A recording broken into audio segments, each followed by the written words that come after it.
O tema que as mulheres mais me procuram para fazer constelação é relacionamento amoroso. Por que eu não consigo encontrar o parceiro ideal? Ou meu casamento não está indo lá tão bem, eu não sei o que fazer. Como que eu posso solucionar isso? Essas são algumas situações que eu mais vejo nos atendimentos e pode ser que você também esteja nessa situação. E por isso eu resolvi trazer aqui algumas compreensões que vão auxiliar nessa jornada.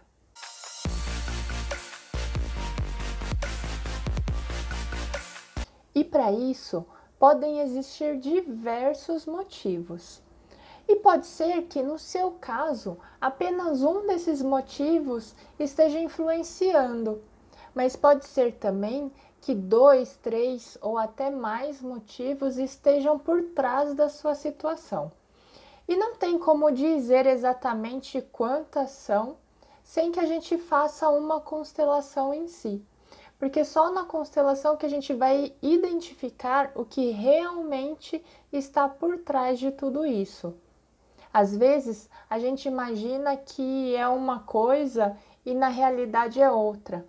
Então a constelação traz essa clareza para a gente. E essas causas, esses motivos, ainda acabam se subdividindo em questões menores e mais específicas.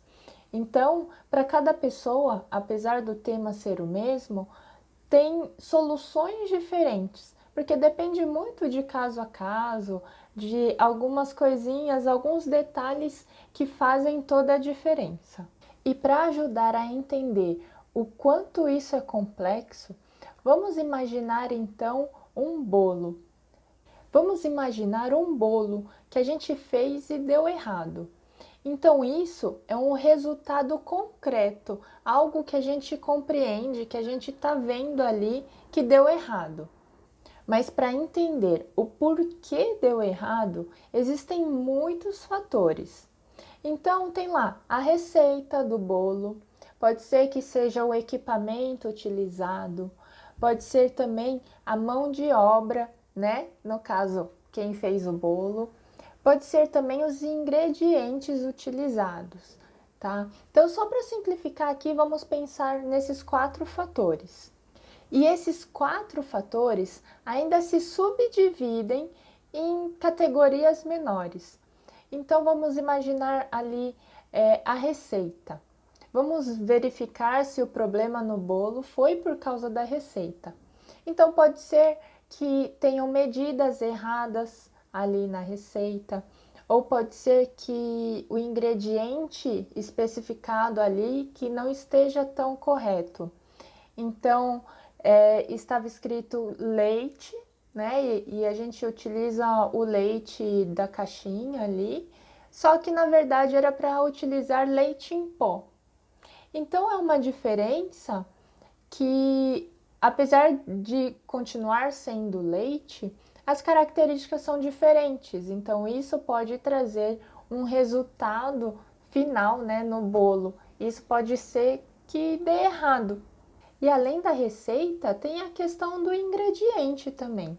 Pode ser que ele esteja vencido, ou seja, um ingrediente de uma qualidade não muito boa, e isso vai impactar no resultado final.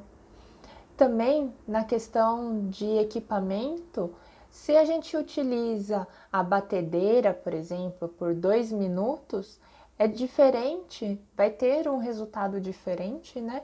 Do que se a gente bater a massa na mão. E tem a questão da mão de obra também, né? De quem está fazendo o bolo. Pode ser que a pessoa acabou lendo errado ali na pressa e colocou um ingrediente mais do que deveria, ou deixou tempo de mais ou de menos no forno, não soube verificar se o bolo já estava pronto ou não. Então, existem muitos fatores para que o bolo dê certo ou não, né? E aqui é um exemplo simples de fazer um bolo e de quantas coisas podem estar por trás, né? E que prejudique a qualidade do bolo. E toda essa dinâmica também é válida para as questões da nossa vida. E se para descobrir por que um bolo deu errado tem tanta coisa envolvida, imagina então as questões mais complexas da nossa vida. E quando falamos em relacionamento amoroso, também é dessa forma. Existem vários fatores por trás dessas situações, né? E esses fatores ainda se subdividem em questões mais específicas, dependendo de caso a caso.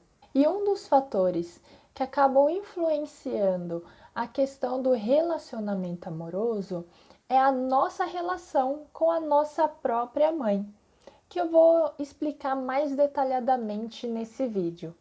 E fora isso, ainda tem diversos outros fatores, como a nossa relação com o pai e até questões da ancestralidade, traumas que aconteceram lá atrás e também traumas que aconteceram com nós mesmas. Questões também de baixa autoestima, de não saber exatamente o que quer. Enfim, existem diversos fatores e também as suas subdivisões. Então é um tema bem complexo. Mas e por que a nossa relação com a mãe tem a ver com relacionamentos amorosos? Isso acontece porque a primeira relação que a gente tem como ser humano é com a nossa mãe, dentro da barriga dela, enquanto a gente está ali se desenvolvendo. E esse, que é o nosso primeiro relacionamento, acaba sendo como um exemplo para os posteriores. Então, se existem conflitos, emaranhados, coisas que não estão bem resolvidas nessa primeira relação, a gente acaba utilizando isso como exemplo para as relações futuras. Então, se é um relacionamento sofrido, criamos sabotadores inconscientemente para que outros relacionamentos não deem certo também, porque assim a gente está condizente com o primeiro, né? E a gente segue o exemplo. Ou para não sofrer como no primeiro, criamos mecanismos de defesa. Então a gente se fecha e não consegue ter um relacionamento bom com o outro. Ou quando alguma coisa acontece, a gente já coloca barreiras ali, já coloca coisas, né, impedimentos para que isso continue e dê certo. Podemos ver que a questão do relacionamento da mãe com o filho ou com a filha, né, que está na barriga, é tão forte pelos cuidados, né? Que a gente vê que durante a gravidez tem que tomar cuidado com o que come, o que bebe. Já tem estudos falando também da questão do sentimento da mãe enquanto está grávida também. Então, buscar evitar estresse, porque tudo isso acaba impactando no filho, na filha que ainda está na barriga. E isso contribui para começar a criar o vínculo entre mãe e filha. E depois isso vai se estender durante a criação, depois que a filha nasce. E é aqui que o fator mãe acaba se subdividindo para abranger os aspectos diferentes, pois as mães são diferentes. E observando nas constelações que eu conduzo, eu consegui identificar 5 tipos diferentes que eu vou explicar uma a uma. A primeira subdivisão que eu percebo nos atendimentos é a questão de eu não conheci minha mãe e agora o que acontece? Apesar de você não ter conhecido a sua mãe, para você nascer você tem um pai e uma mãe biológica, certo? Então todas as leis da constelação se aplicam da mesma forma, você conhecendo ou não a sua mãe. E mesmo que ela tenha falecido enquanto você era um bebê ou muito jovem para se recordar de alguma coisa, as leis da constelação são as mesmas e atuam da mesma forma. E nesse caso é importante verificar se não houve algum trauma por não ter tido a mãe presente e verificar como isso influencia na sua vida. Se você tem sentimentos de abandono, de estar sozinha, Esses são alguns sentimentos que você pode ter e que pode acabar influenciando nos seus relacionamentos, porque é como se você não tivesse um exemplo, né, uma primeira relação para se basear, para que você tenha um exemplo de como seguir em novos relacionamentos. A segunda subdivisão é no caso de você ter conhecido a sua mãe, ter convivido com ela, e ela também ter falecido enquanto você era jovem, mas um jovem que você conseguiu criar laços e então você se lembra, né, se recorda de como era essa relação, independente de se seja boa ou ruim, tá? E aí aqui teria uma segunda subdivisão, porque a forma como você lembra desse relacionamento, sendo bom ou ruim, vai trazer aspectos diferentes para como você vê o seu relacionamento, né? E além disso, também tem o fator de perder a mãe cedo. Então, é um trauma que acaba acontecendo e isso também gera consequências. A terceira subdivisão é o caso da sua mãe ainda estar viva e você ter um relacionamento bom, ou até ela já é falecida, você já é mais velha, mas o falecimento dela não gerou um trauma tão grande como é perder a mãe quando é criança ou adolescente. Então você já estava mais madura e já compreendeu melhor essa passagem. E você vê esse relacionamento como algo bom, sem muitas crises. Mas aqui mora um grande detalhe. Tem casos em que a gente consegue identificar facilmente que a mãe foi ruim para a gente, né? Então a gente guarda traumas devido a isso. E eu vou explicar mais na próxima subdivisão. Mas nesse caso em específico, a gente precisa tomar um cuidado. Porque se o relacionamento realmente é bom, está cada um no seu papel, na sua posição, com as suas responsabilidades, então o papel da mãe às vezes não está influenciando na questão de relacionamento para você. Mas a gente precisa tomar cuidado que às vezes a gente acha que está tudo bem, mas na verdade, às vezes vem um pensamento de mas eu faria melhor, isso daí não tá certo, isso daí a minha mãe poderia fazer diferente. Eu acho que não é bem assim. Sempre vem alguma coisinha de crítica e até julgamento sobre as ações da mãe. Se ela está fazendo certo ou errado, se poderia fazer diferente. São pensamentos que às vezes a gente nem percebe que tem, mas que por estar ali presente acaba influenciando para que você tenha um relacionamento amoroso ideal. E essa subdivisão é a mais difícil de se identificar racionalmente, sem ser numa constelação.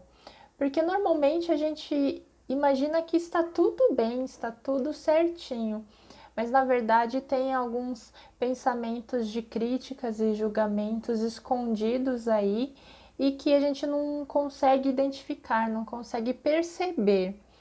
E aí a constelação acaba sendo bem interessante porque a gente vê o que realmente está acontecendo e se isso está sendo um problema no seu relacionamento. E vamos lá para a quarta subdivisão, que quem tem uma mãe assim acaba sofrendo muito, mas quem não vive nessa realidade acaba não entendendo muito bem, porque a gente tem um preconceito de que as mães, todas as mães deveriam ser boas, cuidar dos filhos, amar, não deixar faltar nada. Mas nem sempre é dessa forma. Infelizmente, existem sim mães que acabam maltratando dos filhos. Na constelação familiar, a gente fala muito da questão de tomar pai e mãe, né? E até Bert Hellinger, que é o desenvolvedor da técnica de constelação, ele tem algumas frases relacionando pai e mãe com algumas alguns pontos da nossa vida. E algumas pessoas me perguntam como pode generalizar uma coisa assim se tem pai e mãe que acabam não cuidando do jeito que deveriam dos filhos. Esse é um ponto um pouco delicado, mas que eu quis trazer também para dar algumas visões minhas de acordo com os atendimentos que eu faço. Porque quem lê uma frase de Bert Hellinger fica realmente com essa impressão de que então só quem teve uma mãe e um pai bom que vai ter sucesso na vida. E não é bem assim. A visão que eu tenho, de acordo com várias coisas que eu estudei, além da constelação familiar e também da vivência, né, da prática das constelações, é que mesmo que você tenha tido uma mãe ruim, vamos dizer assim, que tenha sido negligente de alguma forma, você também tem a oportunidade de fazer diferente e então escolher ter relacionamentos saudáveis, mesmo que o seu primeiro exemplo não tenha sido tão bom. Isso porque a gente tem livre-arbítrio. Então a gente pode escolher ficar remoendo as coisas do passado, esse relacionamento com a mãe, colocar a culpa nela, na situação, enfim. Ou a gente pode escolher fazer diferente, aceitar que foi assim, se foi bom ou ruim, isso é independente disso, tá? É aceitar que foi assim e que a partir de agora você quer fazer diferente, você vai fazer diferente, fazendo suas próprias escolhas. Então, quando a gente desvincula as ações da sua mãe com seus resultados, você consegue seguir de uma forma diferente. Tomar pai e mãe não significa que você tenha que conviver com eles o tempo todo e aceitar tudo o que eles fazem, mas é aceitar que eles são assim e que você não consegue mudá-los. É perceber que eles têm qualidades e defeitos, que eles também estão na busca de melhorar alguma coisa e que não cabe a nós a ficar apontando o que eles estão fazendo de certo ou de errado. E quando aceitamos isso e conseguimos conviver com isso, mudamos a nossa visão e assim podemos fazer um futuro diferente para nós mesmos. E finalmente temos a quinta subdivisão, que é aquela mãe que, ao contrário da última que eu comentei, ela sufoca o filho de tanto amor. Pode ser o filho ou a filha. Quer compartilhar todos os momentos, quer dar tudo de bom, mas quer dar tanto, tanto, tanto que acaba sufocando. E nesse caso, é preciso aprender a dar limite e também se impor mais para sair da barra da mãe. Senão a sua vida não anda. Você fica preso ali no campo da mãe e não consegue seguir adiante para novos relacionamentos. E também aqui é preciso tomar cuidado, porque pode ser a mãe que esteja te sufocando, mas também pode ser ao contrário. Pode ser que você não esteja querendo deixá-la. E aí, gostou do vídeo? Você percebeu qual é a sua mãe? Se você gostou, deixe o seu like e compartilhe com os amigos. Se inscreva no canal do YouTube e também siga aqui no Instagram.